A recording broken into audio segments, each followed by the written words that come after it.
তিন দিনের রাজ্য সফরে কেন্দ্রীয় স্বরাষ্ট্রমন্ত্রী অমিত শাহ তিনি রয়েছেন বাংলায়। উত্তরবঙ্গ সফর সেরে কলকাতায় পা রেখেছেন শাহ।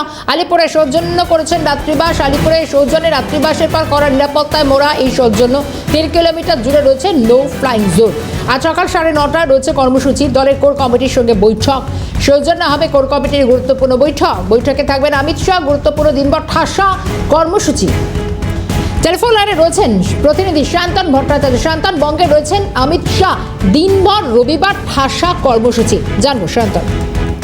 একেবারে আর কিছুক্ষণের মধ্যেই অমিত শাহের সঙ্গে আজকে দলের বেশ কিছু নেতৃত্বের বৈঠক হওয়ার কথা, সাংগঠনিক সেই বৈঠক, এবং এরপর তিনি আইন শৃঙ্খলা জনিত পুরো বিষয় নিয়ে কিন্তু একটি বৈঠক করেছেন এবং উচ্চ পর্যায়ের এই বৈঠকে যেরকম মুখ্যমন্ত্রী থাকবেন, এর পাশাপাশি সরকারি যারা আধিকারিক রয়েছেন তারাও উপস্থিত থাকবেন। পুলিশের আধিকারিকরা উপস্থিত থাকার কথা রয়েছে।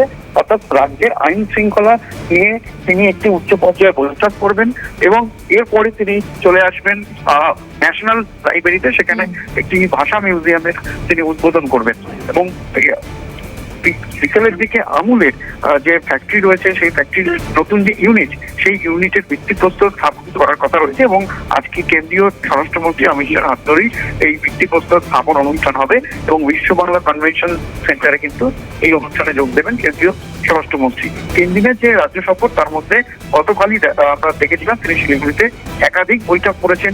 তিনি বর্ডার আউটপোস্ট বিএসএফ এর সেই আউটপোস্ট পরিদর্শন করেছেন এবং এর পাশাপাশি তিনি গতকালই রাত্রে কলকাতায় আসেন এবং এই মুহূর্তে তিনি সৌজন্যে রাত্রিবাস করেছেন এবং তিনি সৌজন্যতেই রয়েছেন এবং আলিপুরের সৌজন্যতেই আজকে তার দুটি বৈঠক রয়েছে এবং সেই বৈঠকের পরই কিন্তু তিনি অন্যান্য কর্মসূচিতে যোগ দেবেন।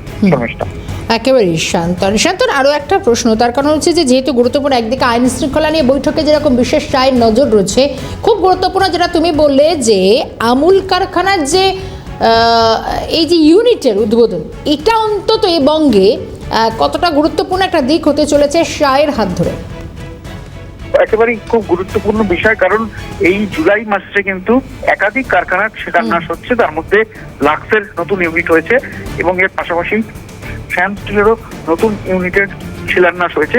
এবার কেন্দ্রীয় স্বরাষ্ট্রমন্ত্রীর হাত ধরে কিন্তু আমুলের মতো কোম্পানি, যারা এখানে বিশ্বের সব থেকে বড় দই কোম্পানি, দই প্রোডাকশন যে ইউনিট, সেই ইউনিট কিন্তু করতে চলেছেন এবং প্রায় 700 কোটি টাকা এখানে কিন্তু তারা বিনিয়োগ করছেন। সেটা ধাপে ধাপে আরো বাড়বে বলেই মনে করা হচ্ছে এবং কেন্দ্রীয় স্বরাষ্ট্রমন্ত্রীর হাত ধরে আজকে এই ভিত্তিপ্রস্তর স্থাপন যে অনুষ্ঠান, সেটা কিন্তু এর ছাড়াও, অর্থাৎ বাংলা ছাড়াও বাংলার বাইরের যারা শিল্পপতি রয়েছে তাদের কাছে একটা বার্তা দেওয়া যে এই বাংলায় যে শিল্প বান্ধব হচ্ছে ধীরে ধীরে এবং শিল্পের যে খরা ছিল সেই খরা কাটিয়ে সেই আগের যে গৌরব, সেই গৌরব কিন্তু বাংলা ফিরে পাচ্ছে।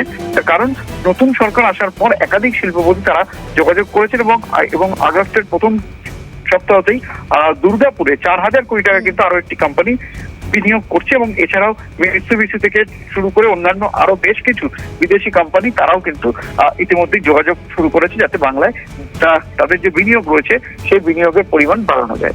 একদমই শান্তন, কারণ শিল্পে এই বাংলায় শিল্পের খরা কাটানো এবং বিনিয়োগের প্রস্তাব যাতে আরো বিশেষভাবে আসে, তার জন্য আজকের এই পদক্ষেপগুলো খুব গুরুত্বপূর্ণ। ধন্যবাদ শান্তন।